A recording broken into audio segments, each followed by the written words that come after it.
შეფუთვა, რომელიც მე ახლა ხელში მიჭირავს, დარწმუნებული ვარ, რომ უკვე ყველა კარგად ცნობს მას და სანამ მე გეტყვით თუ იქნება დღეს ჩემი გადაცემის სტუმარი, ალბათ უკვე თქვენც მიხვდით. ბევრს არ ვიტყვი. ყველასთვის კარგად ცნობილი მაია ასათია. პირველ რიგში დიდი მადლობა მასპინძლობისთვის. იმიტომ რომ ამ ამპლუაში როცა ვარ ხოლმე ძალიან მსიამოვნებს. მაი, ბრენდი, რომელიც ხალხმა ძალიან უცებ და ძალიან მალე აიტაცა და შეიყვარა. როგორ მოხვდი საერთოდ აი ამ თავის მოვლის ამბებში მოგვიყევი და რა იყო ინსპირაცია, რომელიც საფუძველი ჩაუყარა იმას, რომ დღეს ეს საქმე გეკეთებინა. ვერ დავიწყებ რაღაც ლამაზი ამბის მოყოლას, იმიტომ რომ ემასათამდე სირთულეებით და გაჭირებით მივედი. მათ შორის ძალიან შავი დეპრესიით ამ მდგომარეობას გვირავში ყოფნას ვეძახი, საიდანაც სინათლე არ ჩანს. იმიტომ რომ ტელევიზიიდან ჩემინებით წამოსვლა ძალიან დამარტყა ფსიქოლოგიურად. ჯერ ერთი იმიტომ რომ დნმ მაქვს ტელეჟურნალისტის 15 წლიდან იქ ვარ და მეორე ეს არ არის ჩემთვის და არ იყო ჩემთვის სამსახური. სულ ვეუბნებოდი ხოლმე ჩემს სტუდენტებს, რომ პროფესია ისე უნდა აირჩიოთ, რომ მისი გაკეთება ამ საქმის ხელფასის გარეშე შეგეძლოთ. სულ ბოლო წამამდე მეგონა რომ ხელფასს ტყუილად მიხდიდნენ, მე ისე მსიამოვნებდა იმ სამყაროში ყოფნა რაღაც ახლის მოფიქრება, ისეთი აზარტული იყო, მერე მაყურებელი რომ გვემატებოდა და უცებ ერთ მშვენიერ დღეს ეს ყველაფერი რომ გაქრა, დავრჩი მარტო ჩემს ტრაგედიასთან და პირველად ჩემ ცხოვრებაში ვეღარ ავდექი და 4 წელი ძალიან ბევრია. ძალიან ბევრია ამ მოცემულობისთვის. და მე გავაცნობიერე და გავიაზრე და ჩემ თავს ვკითხე, რომელ ტელევიზიაში გინდა და პასუხი იყო არც ერთში. იმიტომ რომ ნელ-ნელა სამწუხაროდ სატელევიზიო სამყარო კვდება. მთელ მსოფლიოში ასეა, ჩვენთან უფრო ჩქარა მოხდა ეს პროცესი. მეც არ ვიტყვი, იმიტომ რომ ინდ მეწარმოება. და ჩემ თავს ვკითხეს, ხშირად მომიყოლია, რას გავაკეთებდი დიდი სიამოვნებით. რა არის მეორე, რაც ტელევიზიასავით მიყვარს და პასუხი მაშინვე მოვიდა. ეს არის თავის მოვლის ხაზი, რომლის გაკეთება მინდოდა, აი იმ წამიდან ზუსტად მახსოვს ინსტაგრამზე ვნახე ჯეილო თავისი ლამაზი ქილებით, რომელიც რეკლამას უკეთებდა ჯეილო ბიუთის და იმ მომენტში ჩავიფიქრე, რომ აი ოდესღაც მეც ასე დავჯდებიო, შენ როცა ჩაიფიქრე, რომ ჩემთან ინტერვიუ უნდა ჩაგეწერა. ოღონდ იყო ტელეჟურნალისტი, აკეთებდა გადაცემას არხს, მეორე გადაცემას, მესამეს და თან სილამაზის ხაზს ხელმძღვანელობდე არის შეუძლებელი. და ამიტომ ეს ოცნება გადავდე ხვალისთვის და ყველაფერს აქვს როგორც მედიაში სწორი დრო. და ეს ის დრო იყო ზუსტად სახელზე ბევრი არ მიფიქრია, იმიტომ რომ ჩემ გარშემო რვეული იქნება საბავშვო, ყველაფერს ემასაც ვაწერდი. მართლა, მე ძალიან მინდოდა მეკითხა, რომ გასაგებია რატომ ხა გაგეცინებათ, მე მგონი ჩემ ამეზობლებმა ისედაც იციან, ანუ ინტერნეტსაც კი ემასაც იქვია. სანამ საერთოდ საფუძველი ჩაეყრებოდა. კი, იმიტომ რომ ბავშვობაში წაესე რომ ჯღაპნიდი, მიყვარდა და მომწონდა, რომ ჩემი გვარი თან არის რიცხვი. და მანქანაც 110 მყავს. აი ეს პირველი მარიაჟობის ეტაპმა რომ გამიარა პირველი მანქანა რომ ვიყიდე 2005 წელი იყო და მაშინ ის მომენტია რომ ყველას გინდა რომ გააგებინო შენი მანქანა და ის M100 იყო და ეხლა მარტო 110 დავტოვე. ამიტომ სახელი მოფიქრებული მქონდა და ზუსტად ვიცოდი რა მინდოდა და როგორი უნდა ყოფილიყო. როგორც ყველა რეპორტაჟის დროს თუ ზუსტად არიცი რა გინდა. რაღაცით გავს ჩემს პროფესიას, იმიტომ რომ ჩემი პროფესიის ბოლოს, რასაც ვაკეთებდი პროფილის ლომის წილი მოდიოდა ტელემარკეტინგზე. თუ არ იცი ვინ არის შენი მაყურებელი, ყურებად გადაცემას და სწორ თემას ვერ შეარჩევ. იცი ვინ არის შენი მომხმარე? ვინ არიან შენი მომხმარებლები მეტწილად? ჩემი მომხმარებლები არიან ისინი, ვისთვისაც გავაკეთე ემასათი.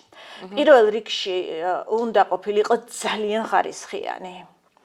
და ხარისხიანი პროდუქცია საქართველოშიც და ყველგან ღირს ძვირი. ხშირად მწერდნენ ხოლმე ჩემი ფოლოვერები, რომ კი კარგია, როცა რაღაცა რეკლამას ვაკეთებდი და როცა ინფლუენსერი ვიყავი და ვარ, მაგრამ ძალიან ძვირია. მინდოდა ყოფილიყო ლუქს ხარისხი და უნდა მომეგონებინა მეთოდი, რომ მაღალი ხარისხის ნედლეულით დამზადებული კრემი ყოფილიყო ადეკვატური ფასით. და დავიწყე ჯერ სწავლა, მერე როგორც ტელერეპორტიორმა საგამოძიებო სიუჟეტს რო აკეთებ, ისე გამოძიება ეს რამდენად არის შესაძლებელი და ძალიან იოლად გავარკვიე, რომ თუ ევროპული სტანდარტით გინდა გააკეთო მოვლის საშუალება და ჩემი მომავალი, მე ასე ვხედავ, აი საფეხური, საითაც მივდივარ, არის ევროპის რომელიმე პრესტიჟულ, თქვა Sephora-ში თუნდაც ჩემი პროდუქციის არის ეს შენი მიზანი? კი და გავაკეთებ ამას. მე ამას ხედავ და ნელ-ნელა ნაბიჯებით მივდივარ, მაგრამ საფუძველი ეხლა ჩაუყარეთ. ვერ გაიტანე ევროპულ ბაზარზე და ევროპული სტანდარტის პროდუქტს ვერ შექმნი, თუ არ არის მილანის და პარიზის ლაბორატორიის, კიდევ ბევრი ლაბორატორია, მაგრამ ამ ორი ლაბორატორიის მიერ ლიცენზირებული ნედლეული. ანუ ჩვენ შევძელით ძალიან მაღალი ხარისხის, იგივე კოლაგენი, ჰიალურონი, ვიტამინი, ბევრი კიდე გვეყიდა. მაგრამ ეს რომ იქ დამემზადებინა, ეღირებოდა 400 ლარი. ეხლა იყო მეორე საკითხი იმისთვის, რომ ევროპული სტანდარტის პროდუქცია დაამზადო, გჭირდება ასეთივე ევროპული ხარისხის ლაბორატორია. დავიწყე ძებნა, აი ლამის კარ და კარ ვეძებდი და თან კონკურენტებს ხო არ კითხავ, ხა რეალურად არც ყავს ამ სფეროში კონკურენტი, იმიტომ რომ ყველას თავისი ნიშა და ხაზი აქვს. აუცილებლად მინდოდა რომ ანტი-ეიჯი ყოფილიყო. აი პროფილი როგორც შევიდა ცარიელ ადგილას, იმიტომ რომ სხვანაირი არაპოლიტიკური ток-შოუ არ არსებობდა, ასე მინდოდა ცარიელ ადგილას შესვლა და ჩვენ ასაკში შესული გოგოები ბევრნი ვართ 30 წლიდან 90-მდე. არ მგონია რომელიმე მაყურებელმა შენზე ეს თქვას ასაკში შესული გოგონა. მე მუშაობ ამაზე, ეს თავისით არ ხდება, ეს მარტო გენეტიკა არ არის და ამას ვერეთ დრო დაგჭა მოგიყვებით. ხო და ვიპოვე მოკლედ. ანუ მიზანი იყო რომ ISO სერტიფიკატის ლაბორატორია ყოფილიყო. ეს არის ოსკარი ლაბორატორიებში.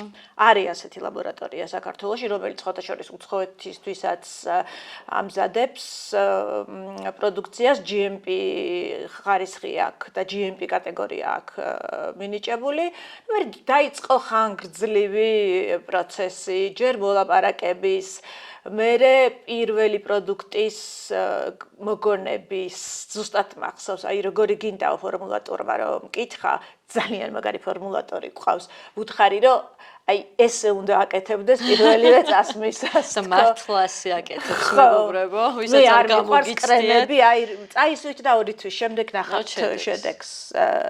ხო, ძალიან აზარტყულია, იმიტომ რომ იგონებ და თან ბიზნეს როცა ვსწავლობდი, აი ერთ-ერთ თავარ პუნქტად ეწერა, რომ ისეთი პროდუქცია უნდა შექმნა, რომელიც შენთვის გინდაო. ერთ-ერთმა ქალბატონმა დაწერა, რომ ნეტა აი ასათიანიო თვითონ ხმარობსო ამ პროდუქციასო და ნამდვილად მე თვითონ ვხმარობ იმ პროდუქციასაც კი, რომლის გაყიდვა ჯერ არ შეიძლება, აი რომელსაც ვტესტავ ჯერ და საკუთარ თავზე ვცდი. ყველაფერს მე ხანგრძლივ პროცესს გადის, დატესტვის, ჰიპოალერგიულობაზე ძალიან მე იტესტება ფოკუს ჯგუფში და მე გამოდის გაყიდვაში. ძალიან აზარტული პროცესია. ამ პროცესში, რომელიც ძალიან ხანგრძლივი აღმოჩნდა რეალურად, მაგრამ წარმატება ფაქტია დღეს უკვე რომ მიღწეულია. არა, ჯერ მხოლოდ დასაწყისია, ეს არ არის დასაწყისია, მაგრამ ჩანაფიქრთან ძალიან ახლოს. არა, ჯერ ძალიან პატარები ვართ, ძალიან პატარები ვართ. ყველაზე დიდი სირთულე, რასაც წააწყდი და ყველაზე მეტად გაგიჭირდა გადალახვა, ან შეიძლება ამ ეტაპზეც გადალახვის მე არ მერიტება სწავლის და არ მერიტება რჩევის კითხვის. შეცდომებს უშვებდი. მე არასოდეს არ დამჭირებია ბიზნესის ცოდნა. მიუხედავად იმისა, რომ ვაკეთებდი გადაცემას, სადაც რეკლამა ძალიან ძვირი ღირდა, ამ რეკლამიდან არაფერი მე არ ხდებოდა. ანუ სხვა ყიდი და ასე ვთქვათ, პროფილს მე ბიზნესი არ ვიცოდი და ყველაზე მეტად გამიჭირდა ეს. ამიტომ რომ ნახოთ, აი ვთქვათ რაღაც შეხვედრაზე როცა ვარ ხოლმე, ყველა იწერს ან ლეპტოპში, ან ტელეფონში, ან პადში, მე ჟურნალისტურად დავდივარ ბლოკნოტით. ხო, და მე ამას 900.000 ჯერ ვიმეორებ და მადლობა ყველა ქალს რომელსაც არ დაეზარა და რჩევები მომცა. არის ასეთი რამდენიმე ადამიანი, მათ შორის ერთი კაცია. რა საინტერესო. ხო, რომელსაც შემიძლია დაურეკო და ვკითხო, რომ აი ასე და ასეა, როგორ მოვიქცე. საკუთარ შეცდომებზე ბევრი რამე ვისწავლე. პარფიუმერიას რაც შეეხება, აქაც ძალიან არ ვიცი მადლიერება ქვია ამას თუ რა ქვია. ჩემი ფორმულატორის თვითონ ამ ლაბორატორიის მთავარი ფორმულატორის ფუნქცია არ არის რომ ეჭკუა დამარიგოს. მაგრამ აი ხანდახან რომ მომინდება ხოლმე რაღაცა სასწაული, ხო, რჩევებს მაძლევს როგორ ჯობია და რანაირად ჯობია. აღმოვაჩინე რომ არის ზამთრის და ზაფხულის პროდუქტები. რეტინოლს არ გულის ხმობ. შევიტყვე რომ არსებობს. ხო, და გასული წლის შეცდომებზე ეხლა ვსწავლობ და მომზადებული ვხვდები პროფილში, ვთქვათ, სარვამარტო გადაცემას გეგმავდით უკვე თებერვლის დასაწყისში. აქ ბევრად უფრო ადრე უნდა დაგეგმო და მოემზადო და ძალიან სახალისოა, ამიტომ. კარგად გსმენთ, შეიყვარეს როგორც და მიყვარს. ანუ ჩემი პროდუქტია, ჩემი შვილია. პროფილი დამთავრდა, წავიდა, აღარ არსებობს, აღარც განმეორდება და მე თვითონ ვარ ძალიან შეცვლილი. ამას წინათ ვკითხეს, რომ აი ხო დადგებაო დრო, რომ პროფილი დაბრუნდება. არასდროს არ დაბრუნდება, იმიტომ რომ მე ის დამბრუ აღარა ვარ. ეს ეწყინება ახლა მაყურებლებს, იმიტომ რომ არიან ადამიანები, ვისაც შეერა რომ შენ დაბრუნდები ეკრანს. არა, იცი როგორ არის? ტელევიზიაში ალბათ არ დაბრუნდები, იმიტომ რომ წარმავალია. YouTube საზოგადოებრივ აზრზე ჯერ გავლენა არა აქვს. შესაძლებლის მომენტს ელოდებიან. ეხლა მე დრო არ მაქვს, იმიტომ რომ მთლიანად ვარ ჩართული ამ საქმეში. ამიტომ პასუხი კითხვაზე დავბრუნდები თუ არა სატელევიზიო ან YouTube სივრცეში არ მაქვს. ხო, არ ვიცი ჯერ. და წარსულში დაბრუნება მე არ მიყვარს, სულ მეშინო და ძალიან ბევრი ადამიანი მინახავს ტელევიზიას არ გულისხმობ, რომელსაც ქონდა პიკი, რომელსაც ქონდა ლეგენდის სახელი და ისე დააგვიანა პროფესიიდან წასვლა, რომ დასაცინი გახდა და ძალიან მეშინოდა ესე არ დამართოდა. და ის უმინდოდა რომ პიკზე წავსულიყავი. ეს ძალიან ძნელია. ძალიან რთული. ხო, ყველაფერს რაც გიყვარს თავს რო ანებებ, უბრალოდ დამთხევა მოხდა მაშინ გარემოებების, მაგრამ ახლა რო ვუყურებ, კიდევ კარგი ასე მოხდა, სწორი დრო იყო აი ამის გაკეთების ბოლოს, ხო. ამ ეტაპზე ამ საქმეში რა არის ის რისიც ყველაზე მეტად გეშინია? რა შეცდომის დაშვების უფლება არ გაქვს ამ სფეროში? არ მინდა ვიყო საშუალო. მინდა ვიყო ძალიან მაგარი. ანუ აი ხო შეგხვედრიათ ვქოთ ქალბატონი. რომელსაც იცნობთ, ელაპარაკებით, რაღაც დროს ატარებთ მასთან ერთად. ან ჩვეულებრივად ადამიანი და მეორე დრო შეგხვდებათ, ვერ ცნობთ. იმდენად ჩვეულებრივია. მე არ მინდა ვიყო ჩვეულებრივი, ჩემი პროდუქცია არ მინდა. ანუ ეს ისტორია ემასაც ისე გაგრძელდეს, რომ ის ჩვეულებრივი იყოს. აი, ასე თუ ისე ბიზნეს გაცეცემა გვაქვს და უნდა გითხო, მაგრამ შეგიძლია არ ვიბაზო. კარგი. საწყისი კაპიტალი. ეს ისეთი ისტორია, ამას როგორ არა პროფილურად მოვყვები, უბრალოდ მომიყოლი ასაშაკაც მანს მოუყევი. კიდევ ერთხელ მოვყვები 4 წლის უმუშევარ მაია ასათიანს არ ქონდა ფული. იმისთვის რომ ბიზნესი დაიწყო და მით უმეტეს პარფუმერულ ბიზნესს არ იწყებენ 200 ცალი კრემით. უბრალოდ არა 100 ცალით დავიწყე. იწყებენ რაღაც რაოდენობით.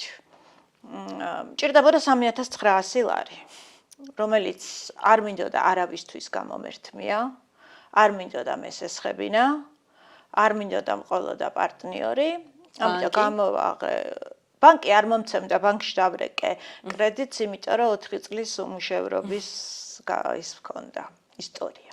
ამიტომ გამოვაღე უჯრა, რაც კი ოქროული მქონდა, ბევრი არ იყო, მუცასთვის მქონდა ძირითადად, რომ ყიდულობდი, მე ვარ ფუფალა სინამდვილეში და მე მიყვარს ოქროული, მაგრამ რომ ყიდულობდი, ვამბობდი, რომ ეს ნუცას ექნება.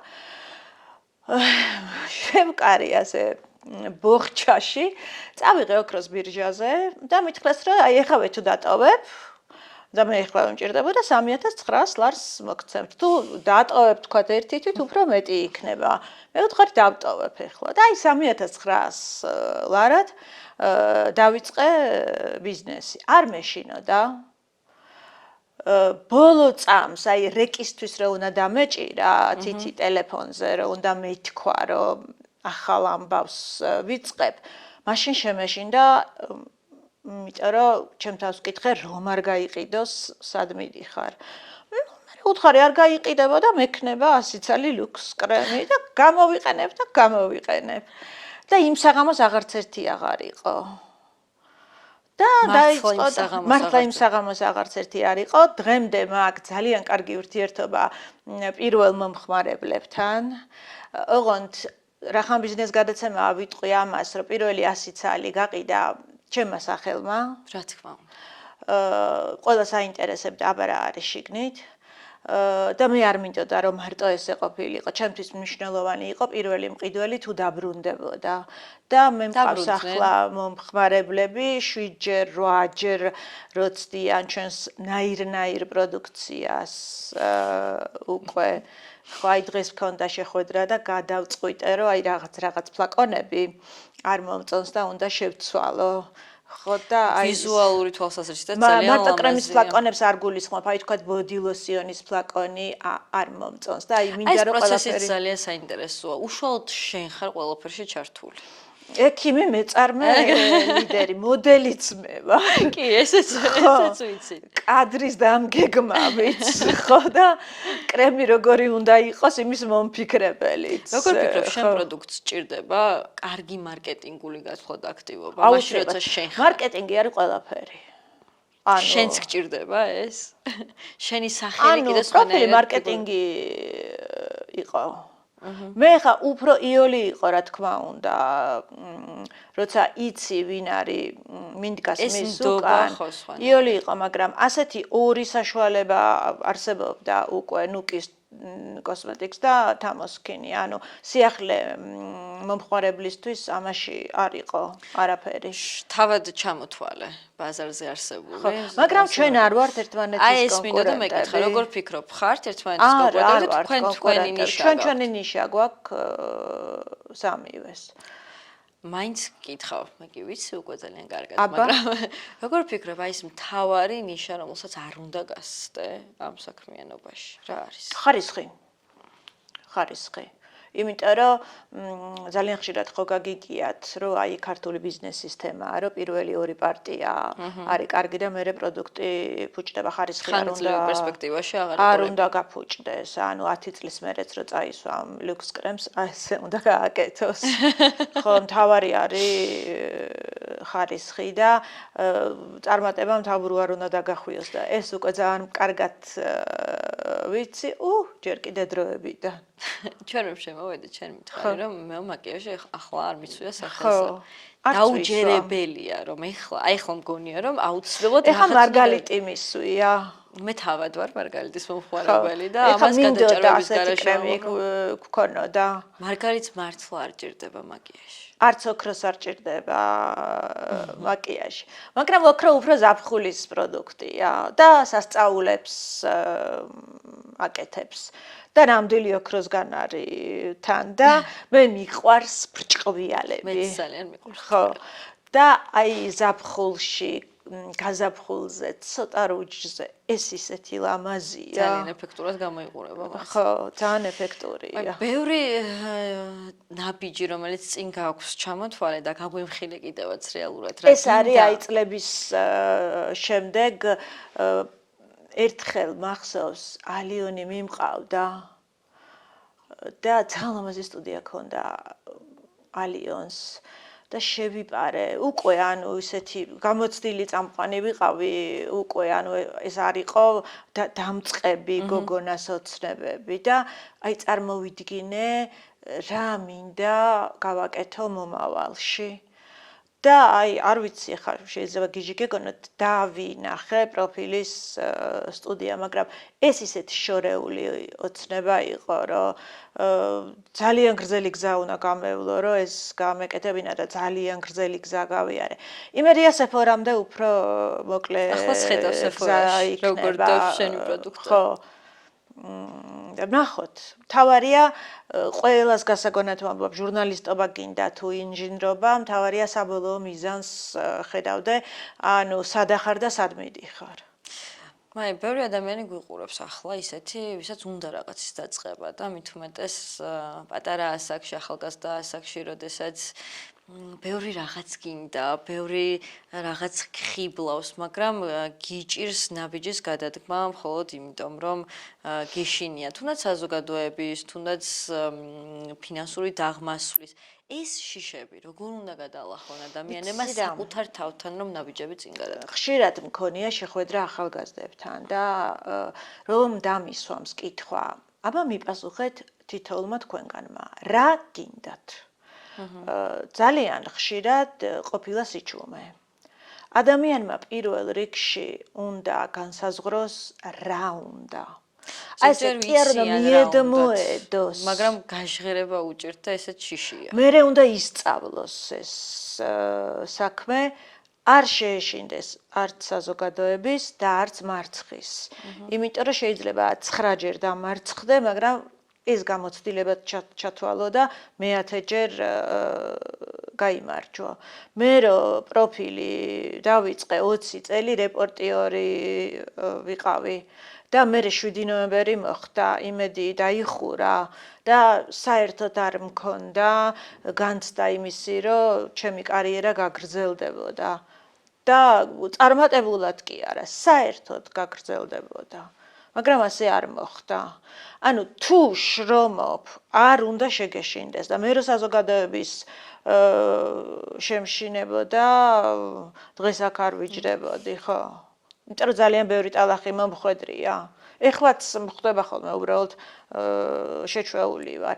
საზოგადოება ტალახს არ განიცდი ამას? არა, განვიცდი, როგორ არ განვიცდი, ხა ვის სიამოვნებს ეს, მაგრამ ადრე როცა ხა მე იმ დროს მოვესწარი, რომ Facebook-ი პირველად შემოვიდა ქართულ სივრცეში და მაშინ ეს ლანცღვაგინება უფრო მეტად ხდებოდა გულზე, იმიტომ რომ არ ვიცოდი საერთოდ რა ხდებოდა და ტროლები თუ არსებობდნენ და ჰეითერების გუნდები თუ არსებობდნენ და ამიტომ ეს ძალიან ხდებოდა გულზე.